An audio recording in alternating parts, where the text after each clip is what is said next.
Assalamualaikum warahmatullahi wabarakatuh. Kenalkan, nama saya Ahmad Wildan, NPM 1814310074.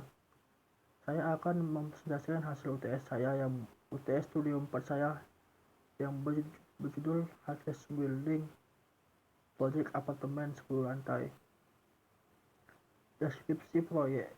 Proyek yang berjudul apartemen merupakan proyek yang berfungsi sebagai fasilitas pelayanan yang diperuntukkan bagi tempat tinggal atau hunian serta pendukung pemukiman, kegiatan fasilitas serta sosial perkotaan. Pemilihan lokasi kota Medan untuk proyek apartemen. Medan merupakan kota menuju metropolitan, kota terbesar ketiga di Indonesia, dan ibu kota provinsi Sumatera Utara, sehingga menjadikannya pusat kegiatan di Sumatera Utara. Adanya transportasi darat yang baik menuju kota Medan. Yang ketiga, tingkat ekonomi dan sosial budaya cukup tinggi. Kriteria pemilihan lokasi. Lokasi merupakan daerah wilayah pengembangan. Kedua, berada di pos kota. Tiga, dapat dicapai dengan mudah dari berbagai tempat di seputaran kota Medan. Dan transportasi menuju ke lokasi lancar. Keempat, dekat dengan kawasan urban kota sebagai acuan untuk salah satu usaha yang diperkirakan akan menjadi usaha utama untuk bangunan ini. Yang kelima, tidak berada pada kawasan industri. Kasus proyek Harvest Building bangunan apartemen.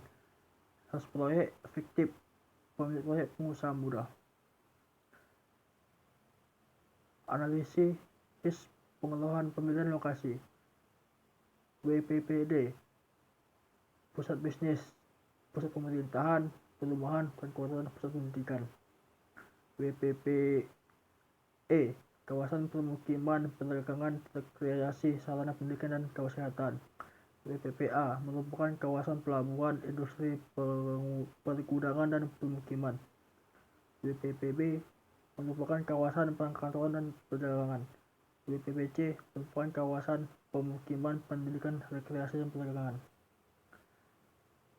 Lokasi saya terpilih di Kecamatan Medan Tembung. Lokasi, kondisi dan potensi lahan. Lokasi tapak Jalan Pancing Medan Tembung. Luas lahan 2 hektar atau 20.000 meter persegi. Kontur relatif datar. Batas site.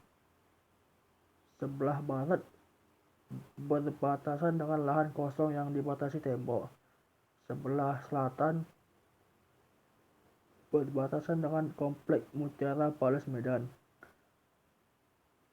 Sebelah utara berbatasan dengan lahan kosong yang dibatasi tembok. Sebelah timur berbatasan dengan jalan raya yang di sebelahnya toko bunga. Area lahan 20.000 meter persegi, dan di depan saya ada Jalan Pancing Medan.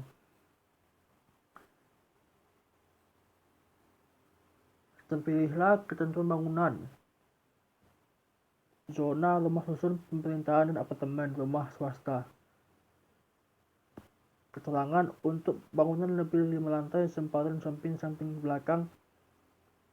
Bangunan wajib diterapkan minimal 3 meter. Terpilih kawasan perumahan. Kawasan yang diperuntukkan bagi tempat tinggal atau hunian serta fungsi pemukiman. Menyediakan lahan pengembang hunian. Menyediakan lingkungan hunian sehat, nyaman, selamat, aman, dan asri yang didukung oleh prasarana standar minimum. KDB minimum maksimum 60%, KLB maksimum 2,4, KDH minimum 20%, GSB belakang 1,5 m, GSB samping 1,5 m, GSB depan tergantung aturan GSB jalan. Dan sempatan muka bangunan ideal adalah 1,5 kali rumija tambah 1. Tetapi sesuaikan pula dengan bentuk dan panjang pensil pada umumnya serta kepentingan transportasi, parkir, dan estetika. KDB dan KLB. Lokasi tapak Jalan Pancing Medan. Luas tapak 20.000 meter persegi, KDB 60%. 60% kali 20.000 sama dengan 12.000 meter persegi. Lebar jalan 10 meter, lebar trotoar 3 meter, GSB utara 2 meter, timur 6 meter, selatan 1 meter, barat 2 meter. KDH 20%, 20% kali 20.000 jadi 4.000 meter persegi. KLB 2,4 kali 20.000 meter persegi jadi 48.000 meter persegi. Ketinggian lantai ke lantai 4 meter. Analisa kawasan, analisa pencapaian.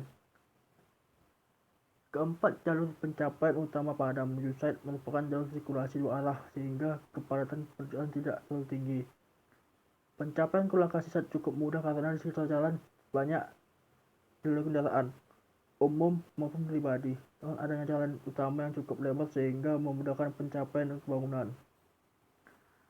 Rekomendasi perencanaan pencapaian. Alternatif 1, lahan perencanaan berada pada jalan pancing yang hanya memiliki satu akses jalan seperti yang terlihat pada gambar, sehingga memerlukan pengaturan dalam menentukan pintu masuk dan keluar dari kenyamanan sirkulasi kendaraan. Yang kedua, tampak bangunan apartemen dibuat semenarik mungkin agar dari kejauhan jarak apartemen sudah terlihat dari beberapa pengunjung. Target konsumen 450 meter dari lokasi tapak ke Rumah Sakit Haji Medan. Analisa lingkungan, analisa sirkulasi umum. Pada site terdapat satu jalan utama yaitu Jalan Panci Medan, merupakan jalan primer yang memiliki lebar 20 meter. Merupakan jalan dua arah yang dengan tingkat kemacetan sedang. Jalan ini hanya dilalui oleh kendaraan pribadi, sedangkan angkutan umum yang melewati hanya taksi, beca, hanya ojek online. Site 2 hektar. Tingkat kepadatan sirkulasi kendaraan dan sirkulasi jalan dan kaki cenderung sangat rendah sehingga mendukung keberadaan bangunan apartemen karena kemacetan akan mudah dihindari. Jalan dengan tingkat kepadatan rendah dilalui oleh kendaraan pribadi, taksi, sepeda motor, dan ojek online. Jalan dengan tingkat kepadatan sedang dilalui oleh kendaraan pribadi, taksi, sepeda motor, ojek online, dan angkutan umum. Rekomendasi perencanaan sirkulasi umum. Alternatif 1, akses keluar masuk site sebaiknya dibuat di jalan pancing karena pas berhadapan pada bagian depan site. Yang kedua, membuat pedestrian yang baik dan benar untuk menjaga kenyamanan bagi pejalan kaki. Yang ketiga, penempatan zebra cross pada posisi yang tepat untuk memudahkan pejalan kaki menyeberang menuju apartemen. Yang keempat, penambahan lampu dan lampu lalu lintas untuk menghindari kemacetan di sekitar site. Ini dia gambarnya untuk respon pada situasi umum. Analisa pengguna.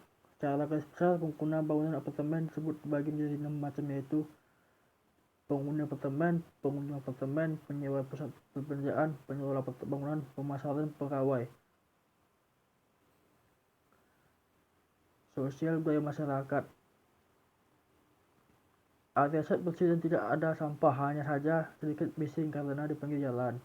Tidak ada pengerusakan, penghuni stabil, lingkungan positif terhadap pembangunan proyek. Yang kedua, reaksi masyarakat terhadap bangunan harus positif dan jelas. Analisa rangkaian tapak. Selain kekuatan yang dimiliki pada kawasan tapak adalah kawasan yang dilintasi oleh jalan utama sehingga memudahkan bagi pengunjung untuk mengakses bangunan apartemen tersebut. Weakness, kelemahan pada kawasan tapak ialah kurangnya public space bagi masyarakat sekitar sehingga kurangnya sosialisasi daerah tersebut. Opportunities, peluang pada kawasan tapak ialah lokasi tapak berada pada kawasan pendidikan, perumahan warga, dan komersil, dan minimnya bangunan apartemen. Threat, ancaman pada kawasan tapak ialah pada malam hari kurangnya lampu penerangan di sekitar jalan dan memungkinkan lawannya begal. Ditambahkan pengawasan yang ketat untuk lampu yang cukup pada kawasan tapak untuk memberi kenyamanan pada penghuni dan pengunjung pada malam hari. Analisa tapak. Analisa kontur tanah. Kontur tanah yang ada pada tapak relatif datar dan posisinya lebih tinggi daripada jalan yang ada di depan site. Rekomendasi perancangan kontur tanah. Apartemen dirancang agak ke belakang.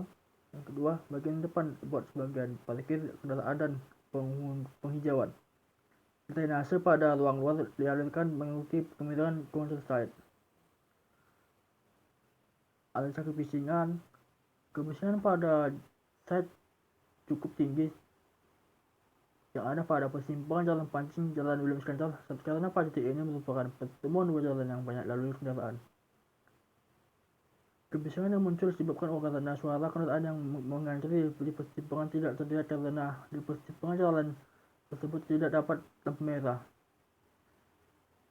Terlihat pada gambar, pada daerah ini kebisingan tingkatnya rendah, hanya berasal dari bangunan ruko yang di samping set dan lahan kosong. Pada daerah ini kebisingan tingkatnya hampir tidak ada, hanya berasal dari lahan kosong. Pada daerah yang tiga bising, kebisingan tingkatnya cukup tinggi karena merupakan jalan utama tempat kendaraan lalu lalang. Rekomendasi perancangan, solusinya. Yang pertama, merancang posisi bangunan agak ke belakang dan menjauhkan dari kebisingan dengan memberi jarak. Yang kedua, meletakkan vegetasi pada landscape dekat jalan sebagai pagar penghalang dan peredam kebisingan dari kendaraan. Analisa matahari. Cahaya matahari pada set besar. Hal ini disebabkan karena set berada pada kawasan khatulistiwa yang mendapat penyinaran tetap sepanjang tahun. Pada sebelah timur merupakan area yang mendapatkan matahari pagi. Area ini mendapatkan panas tapi tidak menyebabkan silau dan sengat. Pada bagian utara selatan tidak terkena sinar matahari langsung sehingga panas yang mengenai muka bangunan pada sisi ini enggak sebesar pada sisi barat. Pada sebelah barat merupakan area yang mendapatkan matahari sore. Area ini mendapatkan panas dan juga menyebabkan silau dan sengat. Terlihat pada gambar, sinar matahari pagi akan menerpa bangunan pada bagian timur dan sebelah kiri matahari sore yang akan menerpa bagian pada bagian barat. Rekomendasi perancangan matahari. Yang pertama, mengatur orientasi bangunan serong terhadap timur ke barat sehingga tidak ada sisi bangunan langsung memperoleh sinar matahari. Yang kedua, matahari akan digunakan sebagai pencahayaan alami pada beberapa bagian bangunan. Yang ketiga, mengatur letak vegetasi pada landscape dengan baik dan benar agar sinar radiasi matahari yang terkena bangunan berkurang dan menjadi lebih sejuk. Analisa angin. Pada lokasi tapak, angin berhembus melalui tenggara. Hal ini dapat menjadi posisi penyejuk area sekitar bangunan dengan lakukan mengatur bentuk masa bangunan, posisi bukaan dan tanaman pada landscape. Rekomendasi perancangan angin. Mengatur posisi bangunan menghadap arah angin dengan memperbesar bukaan gedung yang terkena angin. Mengatur letak vegetasi dan landscape dengan baik dan benar agar dapat mengarahkan angin pada bukaan bangunan untuk pendingin. Menggunakan suction shading sebagai pengarah dan pengatur besarnya jumlah angin yang ingin dimasukkan dalam bangunan.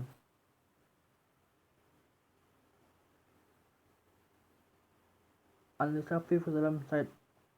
Letak site yang sangat strategis membuat view dalam dan keluar bangunan menjadi bagus karena bentuk bangunan dapat difokuskan pada titik tertentu. Bangunan nantinya akan dapat dilihat dengan jelas dari semua sisi karena akan dibuat jalan yang dapat memberikan kemungkinan pengunjung untuk menikmati bangunan dari segala arah. View dalam set dari arah yang ditunjuk ini merupakan view dalam set yang kurang potensial, dan yang bawah view dalam set dari arah yang ditunjuk ini merupakan view dalam set yang paling menarik dan sering akan masyarakat. Rekomendasi perancangan pada dalam set. Yang pertama, fasad bangunan pada sisi utara timur tenggara didesain mungkin karena sisi ini yang akan merupakan perhatian. Yang kedua, memberi tanaman serta plaza sebagai dari aktivitas sekitar. Dari view site. View site dari sisi utara kurang potensial karena berbatasan dengan lahan kosong. V1 dari sisi barat kurang potensial karena berbatasan dengan lahan kosong. V1 dari sisi timur sangat potensial karena berbatasan langsung dengan jalan utama. V1 dari sisi selatan tidak potensial karena langsung berbatasan dengan bangunan lain. Analisa vegetasi. Di sekitar cukup banyak terdapat beberapa vegetasi. Vegetasi tersebut terdapat hampir pada seluruh ruas jalan. Banyaknya vegetasi yang terdapat pada sepanjang ruas jalan di sekitar mempunyai pengaruh pada kegiatan perancangan, karena vegetasi menjadi elemen yang mendukung perancangan. Pada umumnya terdapat banyak pepohonan rindang dan tertata dengan baik di sepanjang jalan pancing. Pepohonan ini ditanami pada area hijau dengan ketinggian antara 4 sampai 8 meter. Pada gambar ini, vegetasi yang terdapat di sekitar pepohonan rindang yang difungsikan sebagai peneduh pedestrian dan jalanan. Analisa pencarian vegetasi. Yang pertama, vegetasi yang terdapat pada set dan sekitarnya akan tetap dipertahankan, bahkan ditambahkan di beberapa tempat yang membutuhkan sebagai peneduh maupun sebagai buffer kebisingan.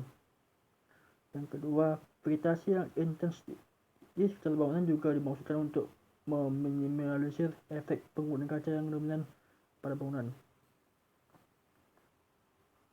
Analisa utilitas. Berdasarkan analisa pencapaian dan spekulasi, dan melakukan maka rekomendasi perancangan yang dapat adalah pedestrian, jalan lalu yang baik, penempatan halte yang tepat, tempat parkir dan lampu lalu lintas. Pada lokasi tapak, utilitas yang tersedia adalah air bersih, listrik, dan parit pembuangan air. Parit pembuangan air kotor yang belum teratur dengan baik menjadi masalah bagi lokasi tapak, sehingga diperlukan beberapa solusi desain yang mengurangi energi listrik dan air. Zoning pada site. Kelebihan zona saling integrasi dengan baik sehingga semua zona berjalan sesuai fungsinya. Penghuni dan pengunjung menjadi lebih nyaman dengan rancangan zona tersebut. Bagian depan area publik, bagian kiri area servis, bagian tengah semi publik, yang kanan area privat dan belakang semi publik.